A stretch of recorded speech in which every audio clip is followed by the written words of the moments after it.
Oi pessoal, vamos dar início ao nosso conteúdo de hoje. Vamos falar sobre dilatação térmica, mais especificamente sobre dilatação dos sólidos.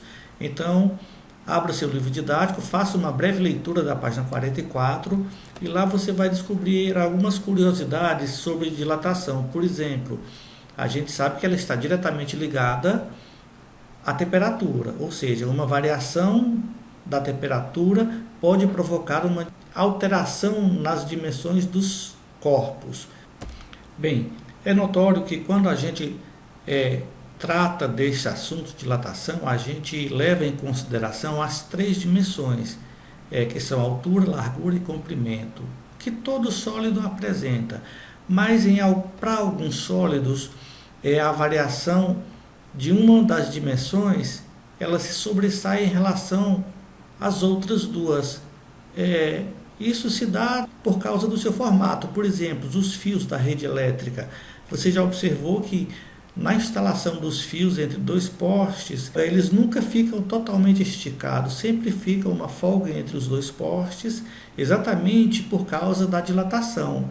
Porque em dias mais frios a temperatura diminui e acontece uma contração do material e eles são esticados. Nos dias mais quentes, a folga entre eles aumenta.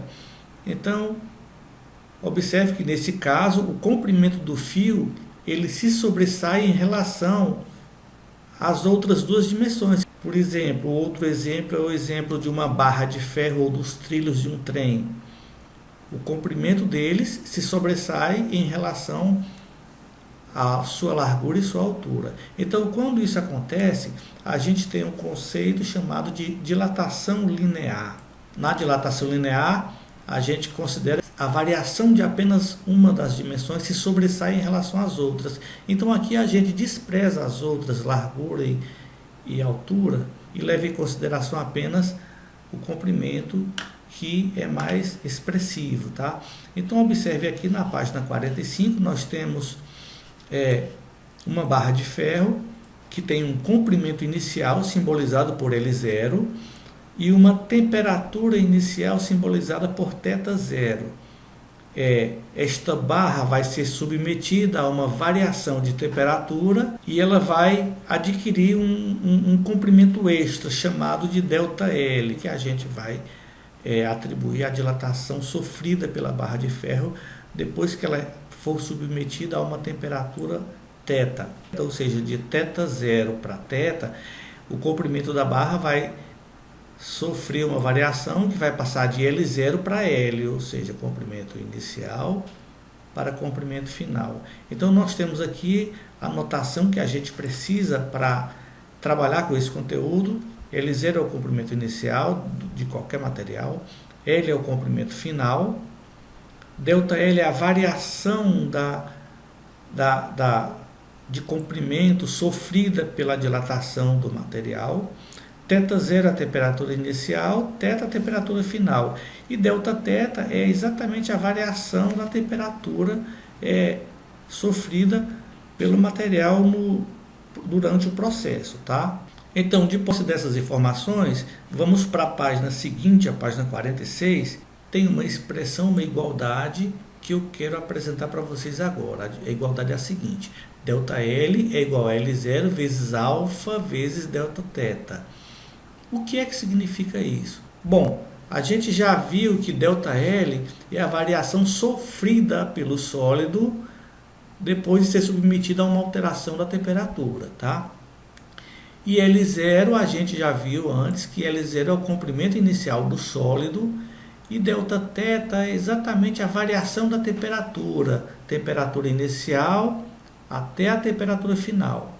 Esta letra grega, alfa, ela é uma característica do material que constitui o sólido que a gente está analisando no momento. Então aqui do lado nós temos uma tabela que apresenta alguns materiais com o seu coeficiente de dilatação linear. Por exemplo, o vidro Pirex, o alfa dele é 3,2 vezes 10 a menos 6 kelvins a menos 1, ou seja, a temperatura aqui sempre estará expressa em Kelvin, é bom que vocês entendam, tá? Vidro comum 8,5 vezes 10 elevado a menos 6 kelvins a menos 1, borracha dura 84,2 vezes 10 elevado a menos 6, que é os a menos 1, e por aí vai.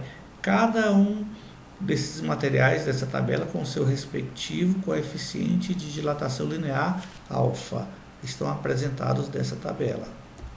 Entretanto, há sólidos que, quando são expostos a variação de temperatura, elas apresentam uma relevância em duas dimensões. Das três dimensões, largura, comprimento e altura, duas dessas dimensões apresentam uma relevância no momento da dilatação, que é o caso das áreas. Por exemplo, uma chapa de ferro, um ladrilho de uma construção, ele tem uma área. Então, quando ele aquece, ele aumenta de tamanho. É um aumento não muito expressivo, mas quando ele aumenta em duas dimensões, comprimento e largura. Então aqui a gente tem um outro assunto que envolve esse tipo de dilatação, que é a dilatação superficial. Por exemplo, na dilatação superficial você tem uma área qualquer, que você chama de S0. E esta área está submetida a uma temperatura θ0. Então esta área vai ser submetida a uma temperatura maior, que a gente chama de θ. Ou seja, de θ0 para θ houve uma variação de temperatura. E de acordo com essa variação, a área inicial sofreu uma dilatação e passou a assumir uma área final que a gente chama de S, ou seja, este pontilhado aqui representa a área inicial quando a temperatura era θ0 no início, e esta área maior, simbolizada por S, ela se deu por causa do aumento desta temperatura. Então aqui nós temos mais um termo chamado de ΔS, ou seja, significa dilatação superficial, é a diferença das duas áreas, da área final menos a área inicial. Então, se você pegar essa área final S e subtrair da área inicial S0, você vai ter esse intervalo aqui que está entre as duas áreas, e ele é exatamente o ΔS. Então, observando aqui as notações, S0 significa a área inicial, S a área final, ΔS a dilatação superficial sofrida por este sólido, θ0 é a temperatura inicial, θ a temperatura final. Então, você observa que esta igualdade aqui embaixo significa exatamente a dilatação sofrida pelo sólido. ΔS é igual a S0 vezes beta vezes Δθ. Observe que ela é parecida com aquela igualdade da dilatação linear. S0, que é a área inicial, vezes beta vezes Δθ. Δθ é a variação da temperatura. S0 é a área inicial. E esse beta, o que seria esse beta? Só lembrando, na dilatação linear nós vimos que todo material apresenta uma característica inerente ao sólido. Alguns sólidos se dilatam mais rápido e outros mais lentamente. Aqui nós estamos tratando de duas dimensões que estão sendo alteradas ao mesmo tempo, porque nós temos uma área. Quando a área se dilata, ela se dilata em duas dimensões. Então, o beta simboliza o coeficiente de dilatação superficial desta área. Observe, se eu tenho duas dimensões se dilatando, eu tenho dois alfas. Um alfa para uma dimensão, outro alfa para a outra. É como se fossem duas dilatações lineares ao mesmo tempo aqui neste processo.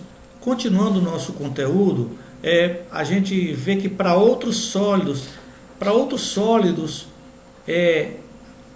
nós temos características diferentes. Por exemplo, determinados sólidos, quando se dilatam nas três dimensões, como por exemplo um cubo. Então, um cubo de ferro ou de qualquer outro material, quando ele sofrer uma variação de temperatura, ele vai se dilatar, mas ele vai se dilatar nas 3 dimensões que ele apresenta. Então, neste caso, a gente está tratando de uma dilatação volumétrica. Por exemplo, então, neste caso específico, nós temos V0, que é o volume inicial do sólido que está sendo analisado, um cubo qualquer, por exemplo, e θ0, a temperatura em que ele se encontra. Quando este cubo sofreu uma variação de temperatura de θ0 para θ, então significa que aconteceu alguma coisa, ele se dilatou, ele aqueceu e se dilatou, então, mas ele se dilatou levando em consideração as 3 dimensões. Então, quando a temperatura sofre esta alteração de θ0 para θ, o volume sofre também uma alteração de V0 para V, que é volume final. ΔV é a variação do volume do sólido, que ela é exatamente a diferença entre os dois volumes, volume final menos volume inicial. Então, você tem aqui a notação apresentada, por exemplo, V0 é o volume inicial, V volume final, ΔV dilatação volumétrica, θ0 temperatura inicial, θ temperatura final. Esta igualdade, ΔV igual a V0 vezes gama vezes Δθ. O que é que significa isso? Isso aqui é exatamente a dilatação volumétrica sofrida pelo sólido. E aqui nós temos o gama que é o coeficiente de dilatação volumétrica, que significa 3 vezes o alfa, ou seja, quando o volume está se dilatando, ele se dilata nas 3 dimensões, comprimento, largura e altura. Então, pessoal, a aula de hoje é essa.